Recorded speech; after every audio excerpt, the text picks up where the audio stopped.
Tonight, I want you to step into a shadow world, a world where the dead refuse to stay buried and the living are too proud to admit they made a mistake.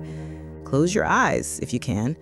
Picture a grave that should never have been dug, a coffin that rattles like a trapped, desperate animal, and picture a man of medicine, a proud man who swore a sailor had no pulse only to meet that sailor's pale, raging face again at dusk in a place where the living walk fast and the dead do not walk at all. We are traveling back to the island of Tahiti, to the port city of Papeete in the year 1876. This is a case that looks like a haunting, reads like a prank, and ends like a profound psychological crime. You will decide which one it is, but I warn you, every turn in this story tightens the noose on certainty. If you are a fan of the strange, the dark, and the mysterious told in a clear narrative, you are in the right place. Stay with me. We have a story to tell. The air in Papeete in 1876 woke early. It is heavy, humid, and sweet with the smell of mango and sea salt. Down in the harbor, the cargo creaks and vendors shout, their voices carrying over the water. It is a city of movement, a city of life. But on one warm morning, the work of life is interrupted by the stillness of death. A small squad of local police carry a young foreign sailor on a stretcher through the front doors of the hospital. He is sunburnt, his clothes are soaked in brine, and he smells powerfully of cheap rum. To the casual eye, he looks like any other man sleeping off a bad, rough night, until you notice how utterly still he is. Stepping into the hallway is Dr. Louis Allard. He is the picture of professional pride, tidy, pressed, and completely exhausted. He has seen hundreds of men like this, sailors who drank too much and collapsed into a stupor. But this one is different. Dr. Allard checks the sailor's pupils. Nothing. He leans in, listening for the shallow rattle of breath. Silence. He takes the wrist, pressing his thumb down, waiting for the familiar, steady drum of a pulse. He waits a beat. 2 beats. Nothing. He checks the carotid artery in the neck, feeling more air than artery. He tries again, a small flutter of professional doubt beginning to surface, but the hallway is loud, the light is bright, and the paperwork is waiting. He can't waste an hour on a lost cause. He makes the final, definitive call. Time of death. On the line of the form that demands a reason, he writes a single clinical phrase: alcohol poisoning. The policy for foreign sailors with no local family is simple, and in a busy port, it is designed for efficiency. The city buries them in a public grave fast. The faster the paperwork moves, the cheaper the burden. Dr. Allard signs the burial order, sealing the sailor's fate with his signature, and an assistant is sent out immediately to find gravediggers. And that is where the clock truly started ticking. Across town, 4 men sit in a wooden tavern that leans precariously toward the harbor. Their hands are nicked and dirty. Their money is thin, and they are doing their best to soften the day with the local rum. They are the gravediggers of Papeete. A hospital runner finds them and offers immediate pay, good pay, for quick work. They stand, following the runner, half sober, half bold. Work is work. Back at the hospital, the sailor's body is placed into a plain, unadorned wooden box. The lid is nailed down quickly, the nails biting into the cheap wood, and the 4 men hoist the heavy burden to their shoulders. They start the long, sweat-soaked walk to the cemetery. The sun is higher now, and the heat is brutal. The street dogs follow the slow procession, drawn by the smell of fresh wood glue and something they can't quite place. They have only gone halfway when the box shakes. It's not a bump against a stone in the road. It's not a stumble by one of the men. It is a sharp, distinct movement, an internal shudder like a trapped animal fighting its cage. The men freeze, eyes wide. One mutters a prayer. They tilt the coffin to adjust their grip, their eyes glued to the simple wooden paneling. The box shivers again, then stills, and through the heavy planks, a faint sound begins to seep out. A moan, then another. Fear hits the grave diggers like a blast of cold wind. The youngest one, his nerves frayed, swears he heard a word, raw and muffled. Help.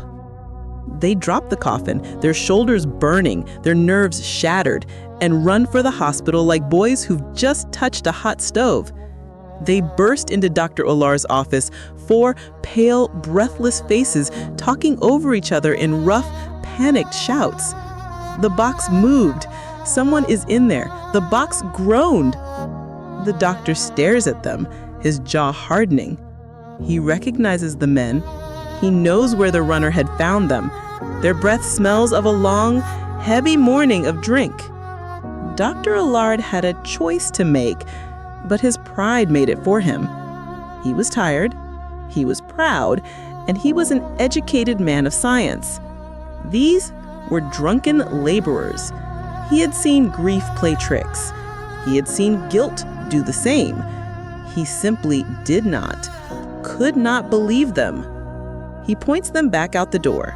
His tone is cold, leaving no space for debate. Fetch a police officer and return to the cemetery. The officer will inspect the coffin.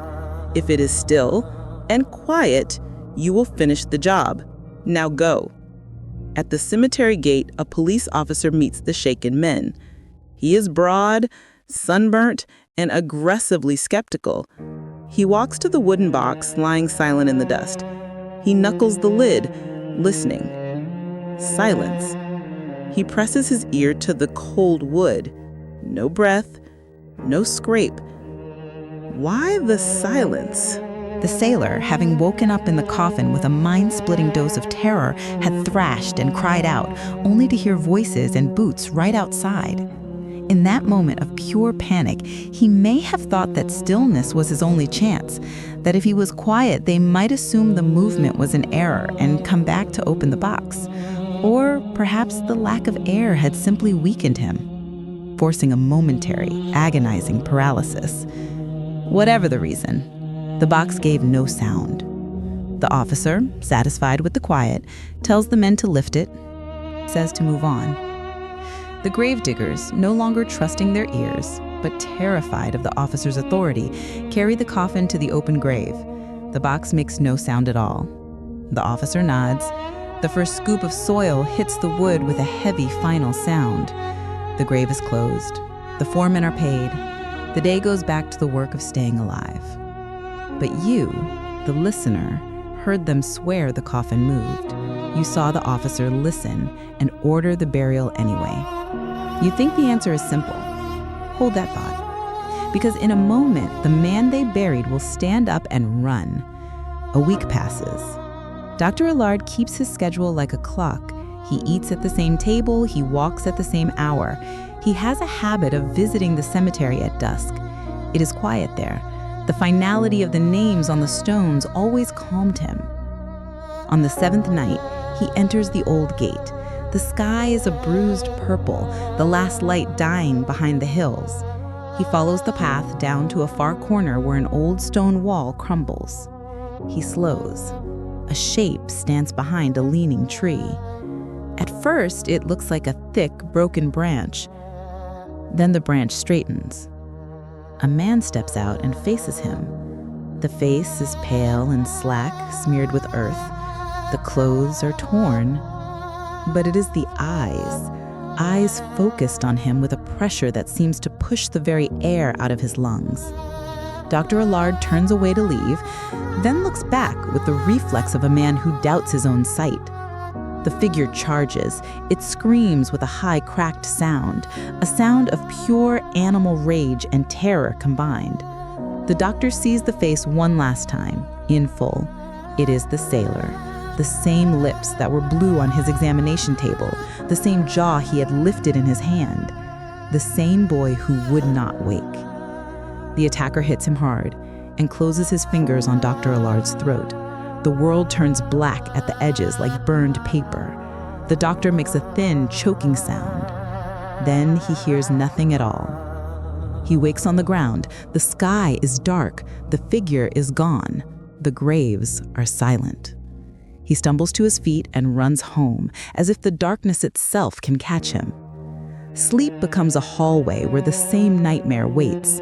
He avoids it, but when sleep finally claims him, he dreams of wood and nails. He dreams of breath trapped in a small dark room. He dreams of the sailor's eyes. Every time he steps outside, he sees that face by the market, in a window, across the street. He turns, and it is gone. He tells himself that thirst and guilt are painting pictures on his vision. It does not help. The pictures keep coming. He stops seeing patients. He claims to be ill. He lies in bed and waits for the ceiling to crack and drop the sailor onto his chest. His colleagues knock. He refuses them. His scientific certainty has been ripped away, replaced by the certainty of a supernatural curse. On a night when the wind shakes the house, he decides he cannot live inside his head any longer. He climbs to the roof and steps into the air. The whispers start immediately. Some say the doctor saw a ghost, some call it guilt. Some blame the gravediggers and their beer. Police, doing what police do, interview witnesses. Friends of Dr. Allard confirm that he had spoken of visions for days. Neighbors saw him at the window, arguing with someone who was not there. They decided to do one more thing. They ordered the grave opened. Men return to the cemetery with shovels. They dig. Dirt gives way. The coffin is lifted. Nails squeal as a pry bar works. The lid opens. The police, the doctor's friends, the onlookers, they all leaned in to see the body, the evidence of death, the proof of Dr. Allard's guilt or his haunting. But what they found inside that coffin were not bones, not the remains of a drowned sailor. It was packed solid from head to foot with heavy, silent stones. Not a ghost, not a hallucination. Something else. Something with hands. Something alive. The coffin held stones, not bones. The doctor was dead. The sailor was missing. You want a clean label. Haunting, homicide, hoax, but the truth is sharper, and it begins with a tiny, overlooked mistake. Let's rewind and trace the clean chain of events. Mistake 1. Dr. Allard calls a death he did not fully confirm. The sailor, unconscious from rum and sunstroke, had a slow, faint pulse and shallow breathing. In the bright, noisy hallway, Dr. Allard mistook the faint pulse for an absent one. The awakening. The coffin is buried. In the silent, suffocating darkness, the sailor wakes with a full mind and a full set of lungs that suddenly have nothing good to breathe. He screamed. He pounded. He forced a gap, and earth poured in like a wave. He fought, kicked, and climbed until he reached the surface and dragged in air that hurt. The choice. He lies beside his own grave, shaking and wild. He looks at the mound, he looks toward the city that buried him, and he looks in the direction of the hospital where a proud doctor signed his death warrant. He felt the animal terror of the dirt on his tongue, and that terror hardened into rage. He needed to hide his escape. He pulls rocks into the coffin, anything to give it the sound and weight of a body if anyone ever checked. He reseals the lid, smooths the dirt until the grave looks like every other grave, and he waits. He learns the doctor's habit of walking there at dusk. The revenge. At dusk, he reveals himself. He doesn't speak. He doesn't ask for an apology. He screams like a banshee and attacks. He chokes the doctor, delivering the exact physical message he received underground: animal panic, a lack of air, and the feeling of finality. The attack wasn't meant to kill, but to break. The doctor, already convinced the man was dead, did not register an assault. He registered an impossible return. His mind split at that moment. His science could not put itself back together. His pride would not allow him to admit he buried a man alive. He chose the story that saved his reputation. I was right. It was a ghost. It was a soul saver, but it killed him. Once he told himself the attacker was a ghost, every shadow, every flicker, every noise became the sailor's face. He fed his own terror until it ate him alive. He stepped off the roof. The sailor, meanwhile, likely took passage on a ship that did not ask questions. A ship erases a name. The only evidence he left behind was the rocks in the box and the bruises on the doctor's neck. Bodies do not run. Rocks do not assemble themselves. Now, we must ask the harder questions. If the sailor staged the attack, why throttle the doctor and then run? Why not speak? Why not force an apology? The answer is ugly, but simple. Panic does not speak. Rage has no interest in dialogue. The sailor did not see a man. He saw a decision with the face. He wanted the man to feel the panic that had sat in his throat for hours. A scream and a grip around the neck delivered that message in seconds. And the rocks? Filling the coffin with rocks shows cold planning. Resealing the lid shows care. Stones by days, days by a ship's passage. It was a targeted act of vengeance against a proud doctor who made a fast call and then protected that pride until it killed him. A crime did occur, yes, several kinds. Negligence in acertification of death, assault by the sailor, fraud against the city by tampering with the grave. But the most tragic crime of all was the one that killed no one directly, but warped a man's perception. That is the crime of systems that prize speed over verification. Why was there no second exam before burial? Why was there no waiting period for unidentified foreigners?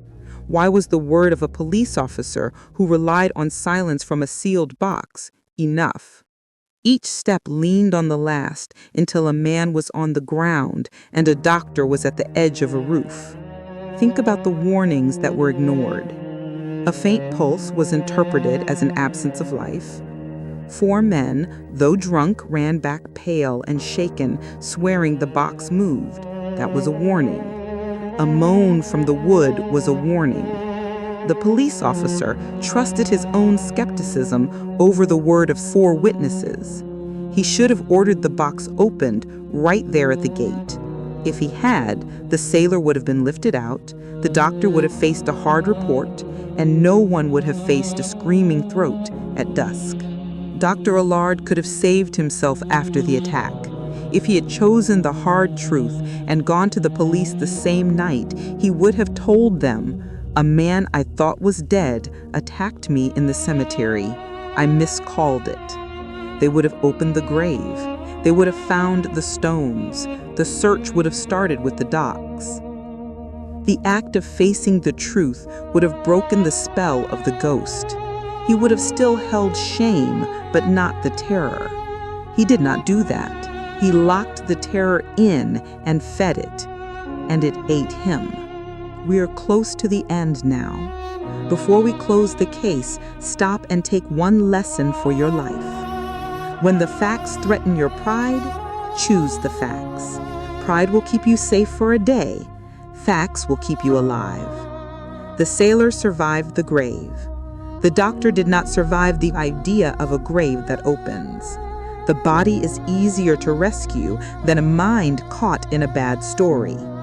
The mind needs a confession. I was wrong. I made a call that hurt someone. I will face it and repair what I can.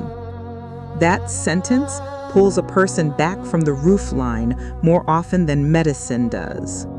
Walk with me one last time through that cemetery at dusk. The air is still. The grass is tired. You stand at a grave that holds stones. You look at the path where the doctor's desperate steps wore a thin line into the dirt. The case is over, but the lesson keeps breathing. When you meet a story that flatters your pride, set it down and pick up the harsher one that demands repair. When someone tells you a box moved, open it. When a mistake knocks, answer. When a mind writes a ghost to save itself, bring it a fact.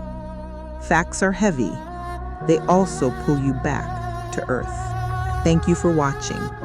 The sailor likely sailed away, his scars on his fingers speaking better than words. The hospital changed policies after the scandal. These steps always arrive the day after a preventable harm. Now you have the whole story. You have the who, you have the how, you have the why. Drop your theory in the comments. Was this a haunting, a hoax, or a hard lesson in human error? All right, that's another case closed. If you were as captivated as we were, take a second to smash that like button. To keep up with all the secrets we uncover, subscribe and turn on notifications. We upload a new story every week, and you don't want to miss it. Want to review the timeline or go back to a key quote? Just use the chapter breakdown below the video. And please, share this episode with that one friend you know who lives for dark mysteries. If you're already ready for more, perfect. We've already got your next binge lined up. Click here to jump right into the next story in the playlist. I will see you in the next video.